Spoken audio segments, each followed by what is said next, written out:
Hello friends, I am Arpit and I am here with today's analysis. Today is 9th of September and we are going to deal with two very important topics which are in news. Actually, we are starting a new initiative today. From today onwards it will be there, but what it is, I'll just briefly tell you. Before that, the first topic, that is China-Africa Cooperation Summit. This was a meeting which is a very defining moment in the China-African ties. China has pledged to invest $50 billion in Africa for the next 3 years, I would say.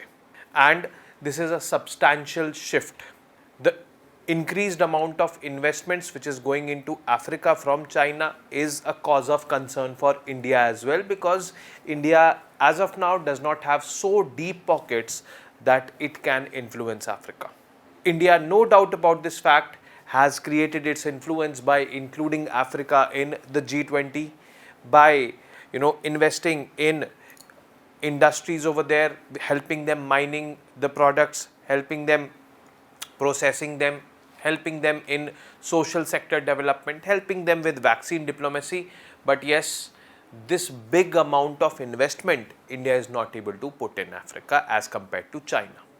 So there will be certain, I would say, challenges for India, but yes, we need to deal with this.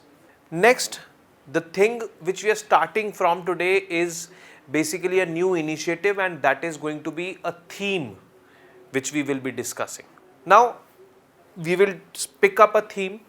We will slowly, daily, every day, one topic with respect to that theme will be there discussed. And once we feel that the theme is over, we've discussed ample about it, then we'll pick up the second theme. So every day there are either 2 or 3 topics. So let's suppose there are 3 topics. So 2 topics will be of current news from the daily analysis and 1 topic will be of a theme. Also mention in the comment section that would you want us to continue in this way, or do you want certain changes you don't want us to continue. So the theme which we are picking up is Sustainable Development Goals as our first theme. And in this, what we will be doing is, in today's class, I will be discussing about the basics of Sustainable Development Goals, how it got adopted, when it got adopted, what are the 17 Sustainable Development Goals. And from tomorrow onwards, I will be picking up one sustainable goal and I will be elaborating on it. What is the world doing about it? What are we doing about it? Because the target year for meeting Sustainable Development Goals is 2030. Government of India's next big push is going to be meeting the targets of maximum of these 17 SDGs.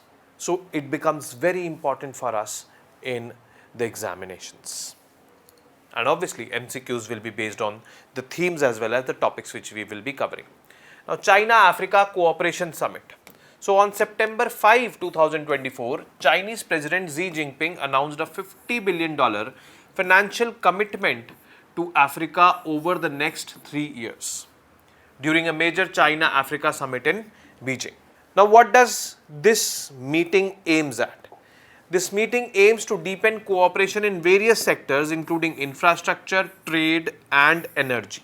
Africa, which has been untouched largely, ignored largely we can say, and Africa as a country has been full of, or as a continent has been full of resources. There is a lot of poverty, hunger, underdevelopment over there, but this is primarily due to the incapacities of the Africans to tap on the huge amount of natural resources which are there. Now the African countries are tapping upon or are wanting to tap upon their resources with the help of other countries like China or India or the West.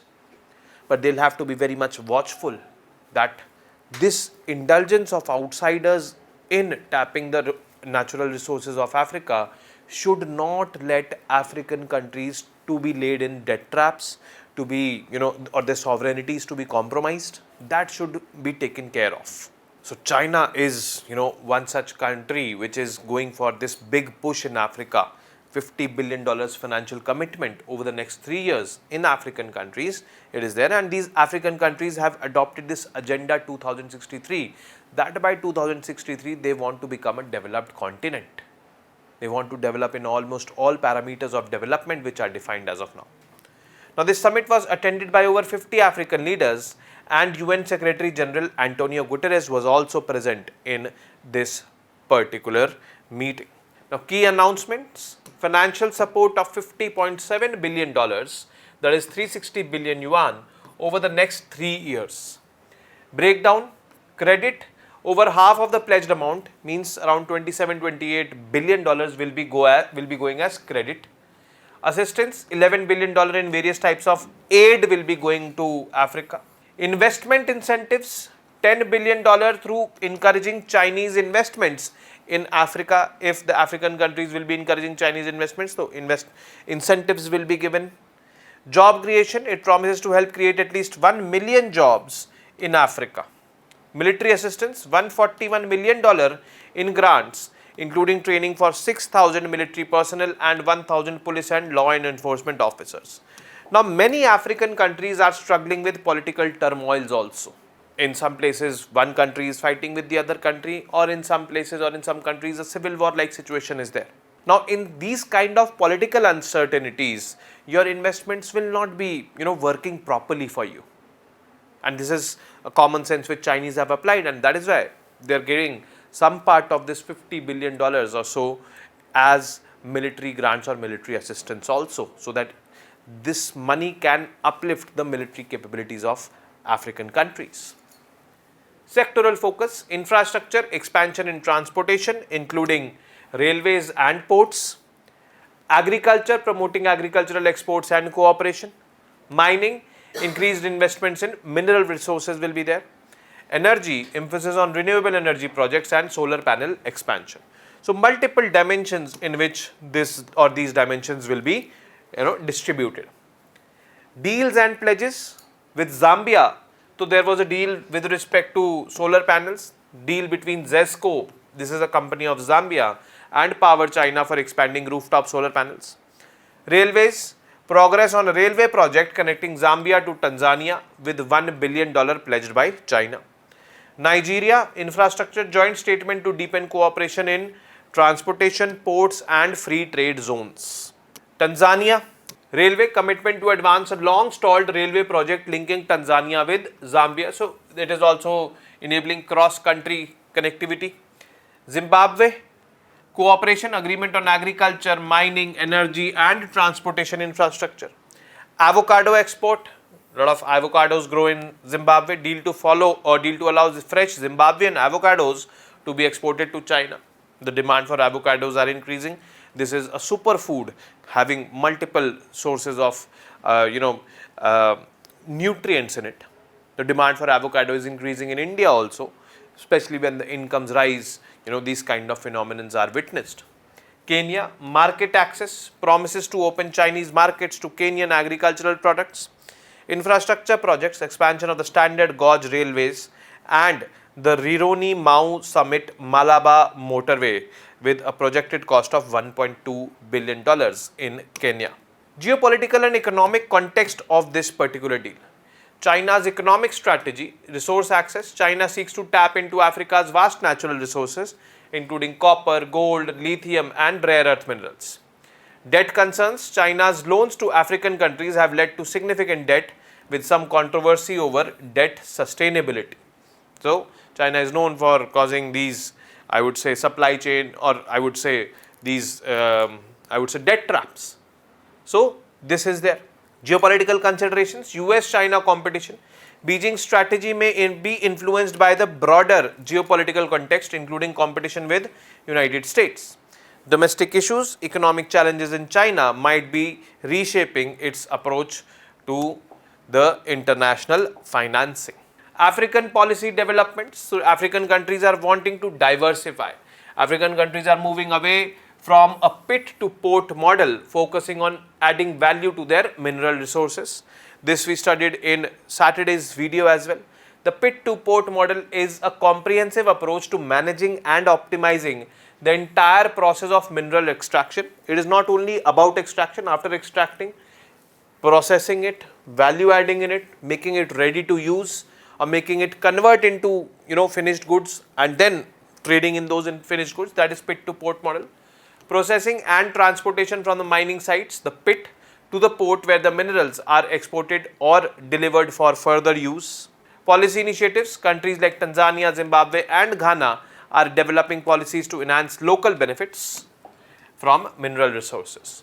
Implications and opportunities with respect to this deal which is signed.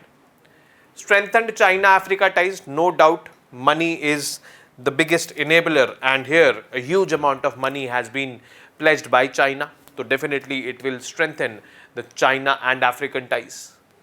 Then next is infrastructure development. So the focus is on infrastructure development. We can see that railways, roadways connectivity is also being talked about, ports are also being talked about. Economic impact, so when this investment will go in over there, so it will increase the demand of various, I would say, products which can lead to economic growth. Like for example, infrastructure creation, you need cement, you need iron. So all these demands for all these, I would say, things will go up, which definitely will impact positively the local industries over there. Sustainable practices with a focus on renewable energy and agricultural exports, there is an opportunity for sustainable development. So we've seen that, we were talking about green energy or solar energy with countries like Zambia and all.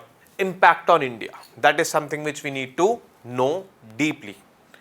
Economic and trade implications, resource competition, increased competition for critical minerals like lithium and rare earths, investment competition, potential diversion of investment opportunities in Africa affecting Indian companies. They definitely will be impacted because now they will be facing more competition from the Chinese companies, and when you have more money with you, you are in a much better position to compete and you have the upper hand, and this is what the Chinese and the Chinese companies will be having in this case.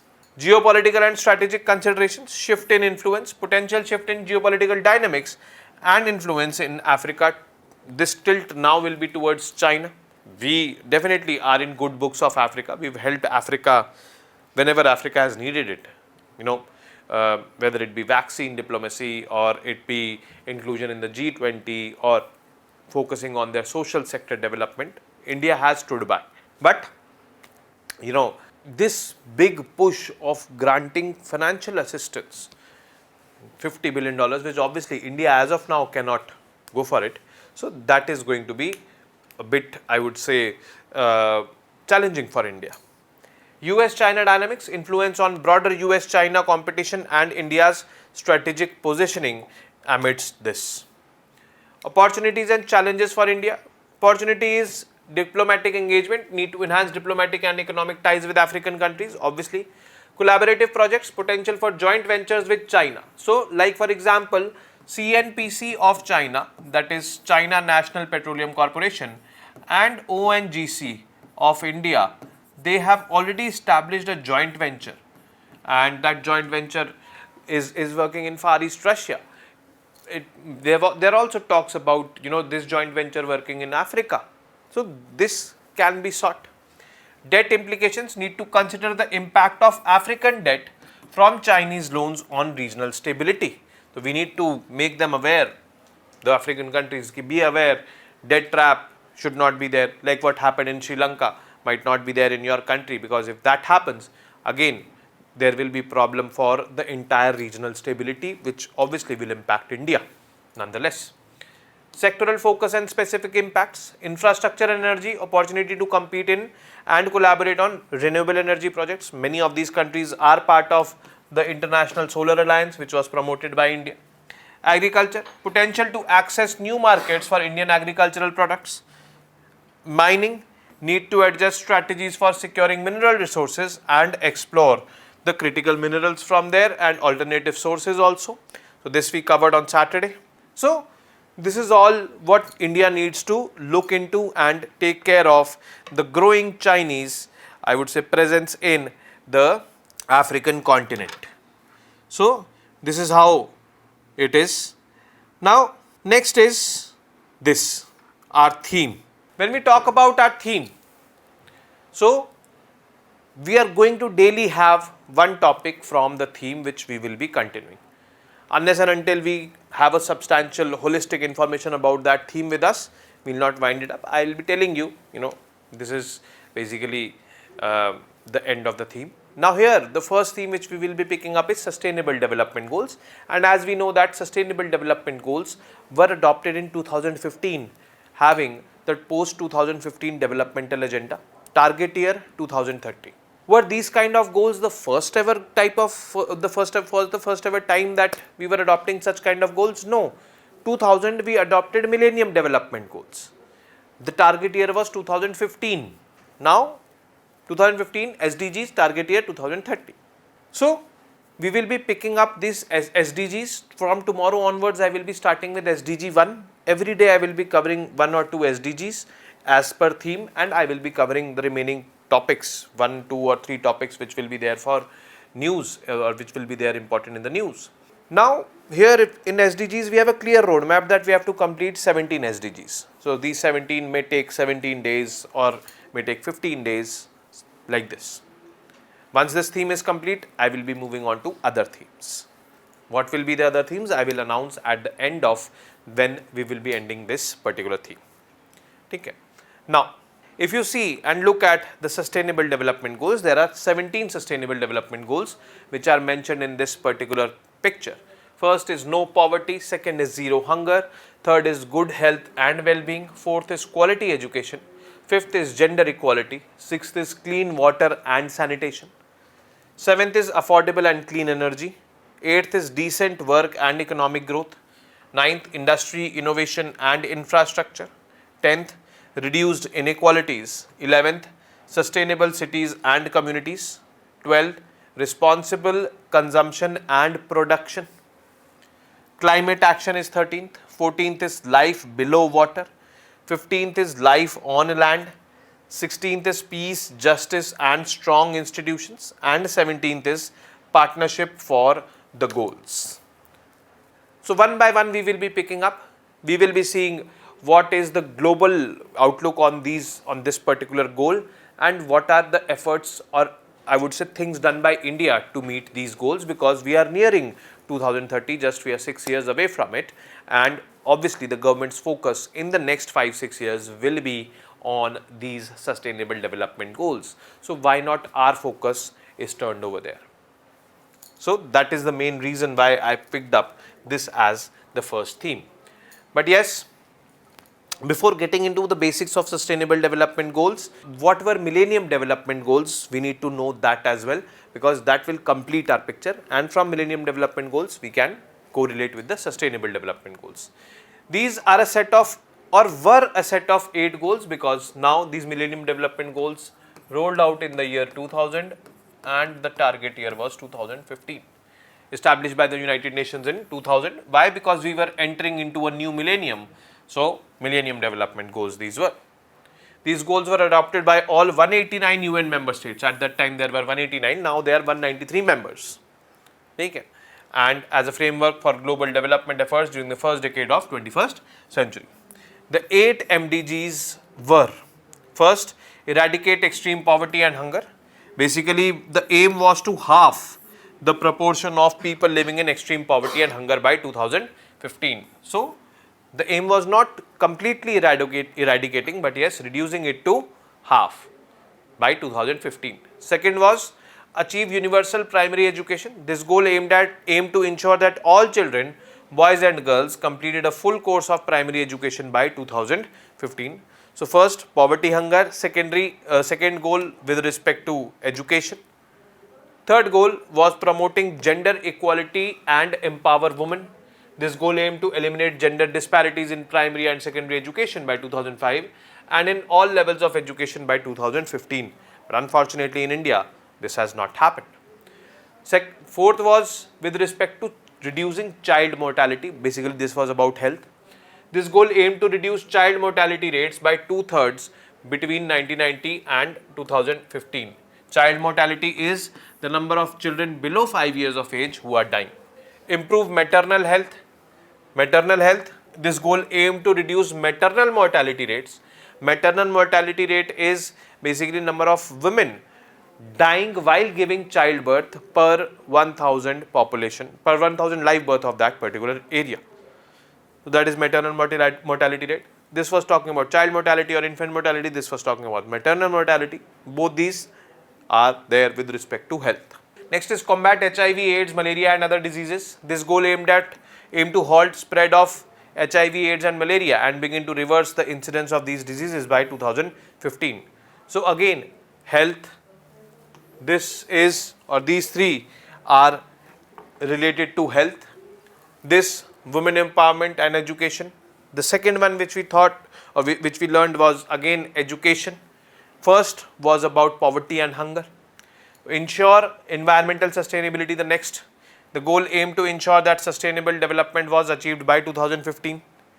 Develop a global partnership for development. This goal aimed to address the special needs of the least developed countries, including through the debt relief, enhanced trade preferences, etc., etc. So 1, 2, 3, 4, 5, 6 and 7, 8 were over there in the previous slide, 7, 8. So talking about poverty and hunger, talking about education, again talking about women empowerment and education, these three talking about health. This was environment sustainability and developing a global partnership for development, means cooperating with each other. Actually, this is what development looks like as per United Nations and hence Millennium Development Goals. But unfortunately, most of the countries were not able to fulfill most of the targets, including India. Nonetheless, 2015 we had a new set of goals. This time there were 17 goals and we called them Sustainable Development Goals. Target year 2030, time span same 15 years. So 2030 agenda for sustainable development was discussed. We are talking about the history of sustainable development goals. How did we adopt them? Adopted by all UN member states in 2015. Blueprint for peace, prosperity and protecting the planet. Core 17 sustainable development goals are there, which we have seen already. Urgent call for action by all countries to work in partnership. Goals focus on ending poverty, improving health, education and tackling climate change. So we were talking about poverty, hunger, health, education, climate change here also. We were talking about it there also in Millennium Development Goals. Background and foundations. SDGs build on years of UN and global efforts towards sustainable development.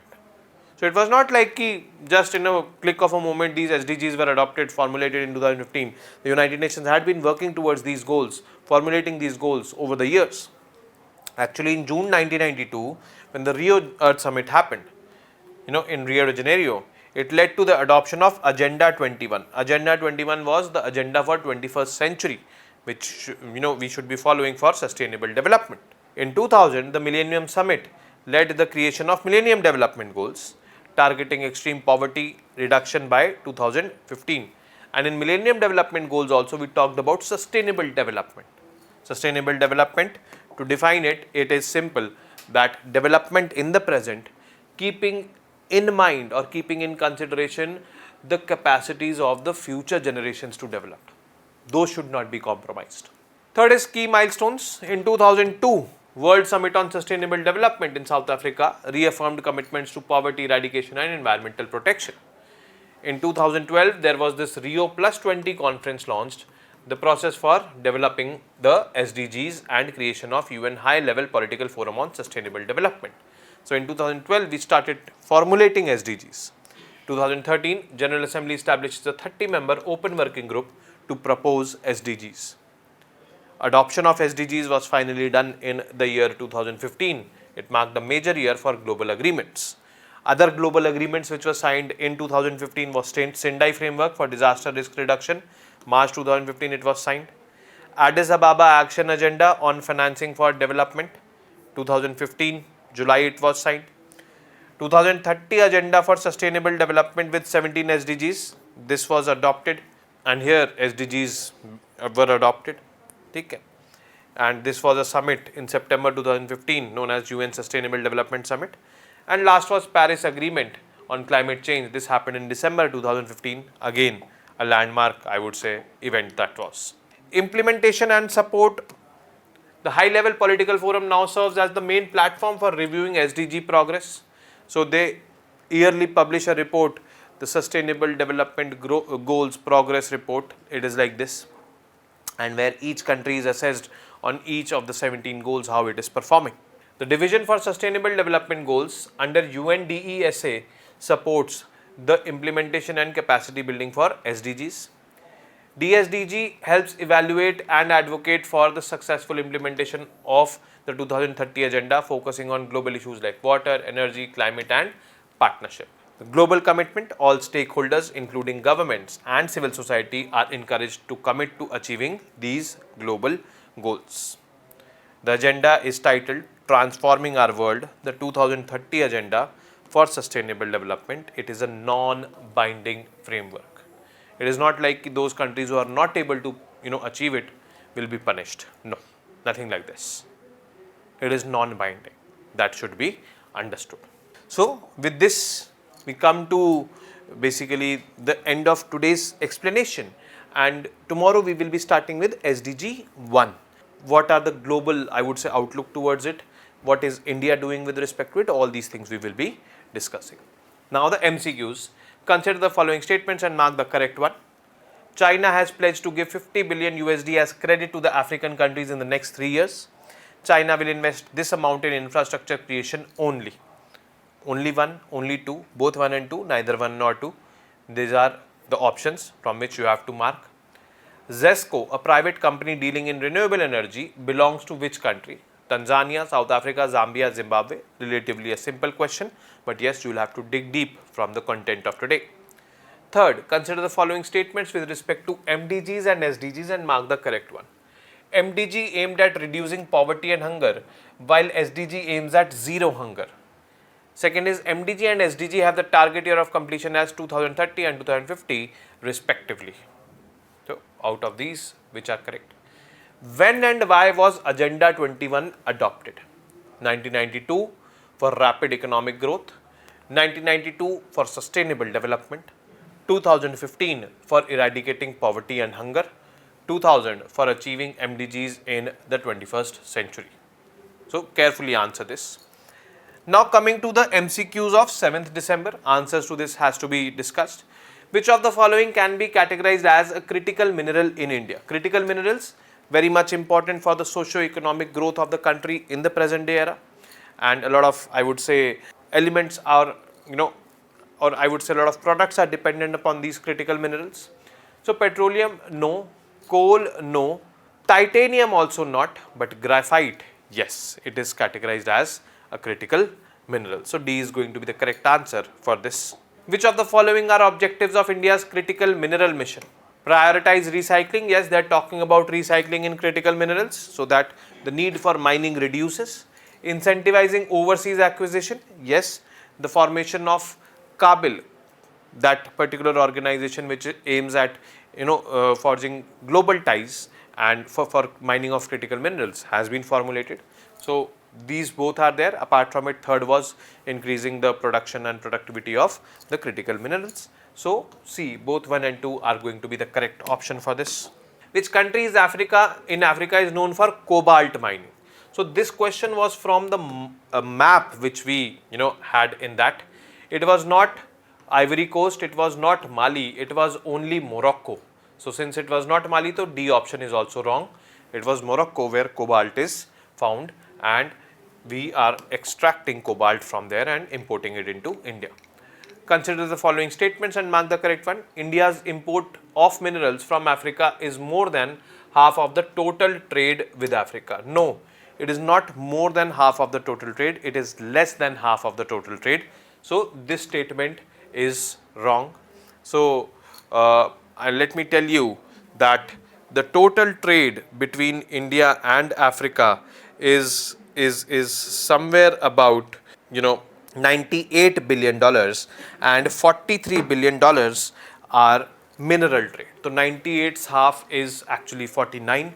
So total is 98 and half will be 49, but import of minerals from Africa is $43 billion.